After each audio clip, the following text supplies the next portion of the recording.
نحمده ونصلي على رسوله الكريم اعوذ باللہ من الشیطان الرجیم بسم اللہ الرحمن الرحیم الصلاۃ والسلام علیک یا سیدی یا رسول اللہ وعلی آلک واصحابک واہل بیتک یا سیدی یا نور اللہ۔ محترم حاضرین، آج 10 رمضان المبارک ہے اور آج کا دن یوم وصال ہے۔ ام المومنین حضرت سیدہ خدیجۃ الکبریٰ رضی اللہ تعالی عنہا وسلام اللہ علیہا، آپ بہت عظیم خاتون ہیں۔ حضور اقدس عالم صلی اللہ علیہ وآلہ وسلم کی غم گسار، اسلام کی محسنہ اور آقا علیہ الصلوۃ والسلام کا ہر مشکل وقت میں ساتھ دینے والی، اور اپنا سب کچھ حضور اقدس عالم صلی اللہ علیہ وآلہ وسلم کی ذات پر اور اسلام پر قربان کر دینے والی۔ اللہ تعالیٰ نے آپ کو بہت بلند مقام اور بہت بڑی شان سے نوازا۔ اللہ تعالیٰ نے آپ کو اتنی شان عطا فرمائی ہے اور آپ کا اتنا مقام ہے، اللہ تعالیٰ نے آپ کو سلام بھیجا ہے۔ حضور اقدس عالم صلی اللہ علیہ وآلہ وسلم غار حرا میں اللہ تعالیٰ کی عبادت میں مصروف ہیں، اور آپ گھر سے آقا علیہ الصلوۃ والسلام کے لیے کھانا تیار کر کے کھانا اور پینا لے کر حضور کی بارگاہ میں خود آ کر پیش کرتی ہیں۔ تو آپ آ رہی ہیں، ابھی آپ پہنچی نہیں ہیں، تو جبریل حضور کی بارگاہ میں حاضر ہوئے، عرض کی یا رسول اللہ صلی اللہ علیہ وسلم، آپ کی بارگاہ میں سیدہ خدیجۃ الکبریٰ سلام اللہ علیہا تشریف لا رہی ہیں، اور ان کے پاس آپ کے لیے کھانا اور پینے کے لیے پانی ہے۔ جب وہ آپ کے پاس آئیں تو آپ نے انہیں میری طرف سے اور اللہ تعالیٰ کی طرف سے سلام کہنا ہے۔ یہ جو مقام ہے بہت بڑا مقام ہے۔ جبریل جن کو سلام کہے اور اللہ تعالیٰ جس کے لیے اپنا سلام بھیجے، تو اس سے بڑا اور اعزاز ہو نہیں سکتا جو اللہ تعالیٰ نے آپ کو عطا فرمایا ہے۔ تو یہ جو اعزاز ہے یہ حضور کی خدمت کی وجہ سے ہے، آقا علیہ الصلوۃ والسلام سے محبت کی وجہ سے ہے، آقا علیہ الصلوۃ والسلام کی تابع داری کی وجہ سے ہے، آقا علیہ الصلوۃ والسلام سے وفا کرنے کی وجہ سے ہے، اور آپ نے جو خدمت کی ہے اسلام کی اور صاحب اسلام کی، اس کا مالک کائنات نے آپ کو صلہ عطا فرمایا ہے۔ ایک اور حدیث پاک ہے، ام المومنین حضرت عائشہ صدیقہ رضی اللہ تعالی عنہا آپ بیان فرماتی ہیں، اور اس میں آپ یہ بات اپنے ذہن میں رکھیں، آپ کا وصال پہلے ہو چکا تھا، یعنی حضرت سیدہ خدیجۃ الکبریٰ سلام اللہ علیہا آپ کا وصال ہو چکا تھا، اور آپ کے وصال کے کچھ عرصہ کے بعد ام المومنین حضرت عائشہ صدیقہ رضی اللہ تعالی عنہا کے ساتھ نبی اکرم صلی اللہ علیہ وآلہ وسلم نے نکاح فرمایا، یعنی انہوں نے آپس میں ملاقات نہیں کی، وہ پہلے تھیں اور یہ بعد میں تشریف لائیں۔ اور حضور سرور کائنات صلی اللہ علیہ وآلہ وسلم کو سیدہ خدیجہ الکبریٰ رضی اللہ تعالی عنہا سے کتنی محبت تھی، آپ کے وصال کے بعد بھی آپ ان کو یاد فرماتے تھے۔ آپ فرماتی ہیں ایک دن حضور اقدس عالم صلی اللہ علیہ وآلہ وسلم نے حضرت سیدہ خدیجہ الکبریٰ سلام اللہ علیہا آپ کی بہت تعریف کی،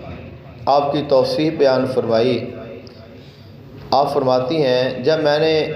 وہ تعریف وہ شان سنی تو ایک عورت کی حیثیت سے دوسری عورت کے بارے میں اتنی تعریف سننا،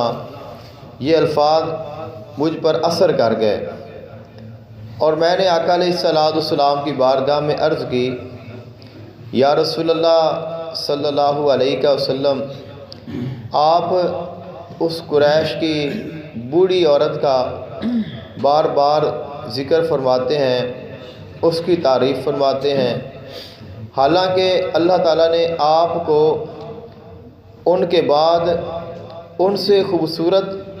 زوجہ محترمہ بھی عطا فرمائی ہیں۔ تو یہ آپ نے اپنی ایک جو کہ عورت کی ایک خاصیت ہوتی ہے اس کی بنا پہ ذکر فرمایا، اور آپ خود فرماتی ہیں کہ آپ کی تعریف سن کر یہ مجھ پر اثر ہو گیا اور میں نے یہ مجبور ہو کر حضور سے عرض کر دی۔ آگے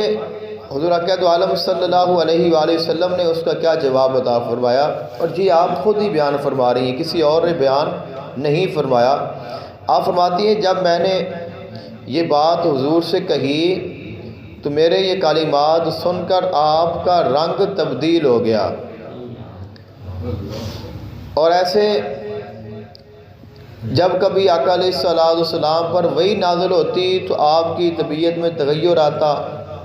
یا کہیں کسی کے اوپر اللہ تعالیٰ کے عذاب کی بات سنتے تو آقا علیہ الصلوۃ والسلام کی طبیعت میں تبدیلی آتی۔ اس قدر آپ کا جو رنگ ہے وہ متغیر ہو گیا، اور آقا علیہ الصلوۃ والسلام نے فرمایا ان سے بہتر مجھے کوئی بیوی ملی ہی نہیں۔ کیوں نہیں ملی؟ آپ نے اس کی وجہ بیان فرمائی۔ محبوب علیہ السلام نے فرمایا کیونکہ انہوں نے ایمان لا کر اس وقت میرا ساتھ دیا جب کفار نے مجھ پر ظلم و ستم کی حد کر رکھی تھی، اور فرمایا دوسری بات،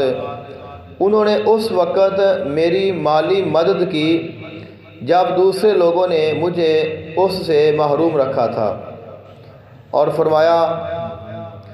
اس کے علاوہ اللہ تعالیٰ نے مجھے کسی اور زوجہ محترمہ سے ایسی اولاد نہیں عطا فرمائی جو زندہ رہی ہو۔ تو فرمایا یہ ان کے خصائص ہیں جو اللہ تعالیٰ نے انہیں عطا فرمائے تھے۔ تو اماں عائشہ صدیقہ رضی اللہ تعالی عنہا آپ فرماتی ہیں جب حضور نے یہ فرمایا تو میرے ذہن میں وہ جو خیال آیا تھا وہ بھی نکل گیا، اور میرے دل میں بھی سیدہ خدیجہ الکبریٰ رضی اللہ تعالی عنہا کی محبت پہلے سے بھی کئی گنا زیادہ ہو گئی۔ تو یہ عظمت و شان ہے سیدہ خدیجہ الکبریٰ رضی اللہ تعالی عنہا کی۔ اللہ تعالیٰ نے آپ کو بہت بڑی شان عطا فرمائی ہے، بہت بڑا مقام عطا فرمایا ہے۔ آج آپ کا یوم وصال ہے تو آپ کی بارگاہ میں ضرور ہدیہ پیش کریں، اور میرا جو معمول ہے اور میں اکثر آپ سے بھی یہی گزارش کرتا ہوں کہ 2 نفل پڑھیں اور الحمد شریف کے بعد 3 مرتبہ کل شریف پڑھیں، اور اس کے بعد جب سلام پھیر لیں درود پاک پڑھیں، سورہ فاتحہ، سورہ اخلاص اور پھر درود پاک، اور وہ پڑھ کر ان کی بارگاہ میں ہدیہ کرتے ہیں۔ تو ہم نے جو ایسے عظیم لوگ ہیں ان کو ایصال ثواب نہیں کرتے، ان کو ہدیہ پیش کرتے ہیں، جیسے شہنشاہوں کو تحفے پیش کیے جاتے ہیں، تو یہ ان کو ہدیہ پیش کرنا ہے۔ تو انشاءاللہ یہ جو ہمارا ہدیہ ہے یہ ہمارے لیے ہی باعث برکت ہوگا۔ سیدنا علی المرتضیٰ کرم اللہ وجہ الکریم آپ کا فرمان ذیشان مولا کائنات امیر المومنین سیدنا و مولانا علی ابن ابی طالب علیہ السلام، آپ فرماتے ہیں العین رقیبۃ القلب، فرمایا آنکھ دل کی نگہبان ہے، جو آنکھ دیکھتی ہے اس کا اثر دل پر ہوتا ہے۔ اسی لیے اسلام نے اپنی نظر کو پاک رکھنے کا حکم دیا ہے، نگاہ نیچی کر کے چلنے کا حکم دیا ہے، غیر محرم کو نہ دیکھنے کا حکم دیا ہے۔ تو اسی لیے کہا جاتا ہے کہ ہم روزہ رکھیں تو اپنی نگاہ کا بھی روزہ رکھیں، اپنے سماع کا بھی روزہ رکھیں، اپنی زبان کا بھی روزہ رکھیں، اپنے اعضاء کا بھی روزہ رکھیں، تاکہ ہمیں پورا اس کا فائدہ ہو جائے۔ کیونکہ جو آنکھ ہے وہ جو کچھ بھی دیکھتی ہے اس کا اثر آپ کے دل پر جائے گا۔ اور اس کی ایک چھوٹی سی مثال میں آپ کو عرض کرتا ہوں، آپ کوئی چیز دیکھیں اور آپ اس کو آنکھ بھر کے دیکھ لیں، کسی کو بھی دیکھ لیں، اور اس کے بعد آپ اپنی آنکھ بند کر لیں، تو آپ کو وہی جو تصویر ہے وہ نظر آئے گی۔ یعنی آنکھ کھول کر آپ نے دیکھا ہے اور پھر آپ اپنی آنکھ بند کر لیں تو جو کچھ آپ نے پہلے دیکھا ہے وہی آپ کو بند آنکھوں کے ساتھ نظر آئے گا۔ تو پہلے تو آپ نے آنکھ کھولی ہوئی تھی اور آپ کو وہ نظر آ رہا تھا، چاہے کچھ بھی تھا، اب آنکھ بند ہے تو یہ کیسے نظر آ رہا ہے؟ تو یہ جو آنکھ بند کر کے نظر آتا ہے یہ دل کی آنکھ دیکھتی ہے۔ تو جب ظاہری آنکھ کھلی ہوتی ہے تو یہ ظاہر چیزوں کو دیکھتی ہے، اور جب ہم ظاہر کی جو آنکھ ہے یہ بند کر لیتے ہیں تو پھر دل کی آنکھ کھل جاتی ہے، پھر جیسی آنکھ ہو ویسا اس کو نظر آتا ہے۔ تو یہ عکس ہے کہ جو ہم اس نظر سے دیکھتے ہیں وہ فوری طور پر دل میں سما جاتا ہے اور آپ کو وہ محسوس ہوگا، وہ آپ کو نظر آئے گا۔ تو یہی وجہ ہے، اسی لیے مولا کائنات نے فرمایا کہ جو آنکھ ہے وہ دل کی نگاہ بان ہے۔ تو فرمایا اگر نظر پاکیزہ ہو تو دل بھی نورانی ہو جاتا ہے، اور اگر نظر آلودہ ہو تو دل میں بھی اندھیرا پیدا ہو جاتا ہے۔ بس نگاہ کی حفاظت ہی دراصل دل کی حفاظت ہے۔ دعا ہے اللہ تعالیٰ عمل کی توفیق عطا فرمائے۔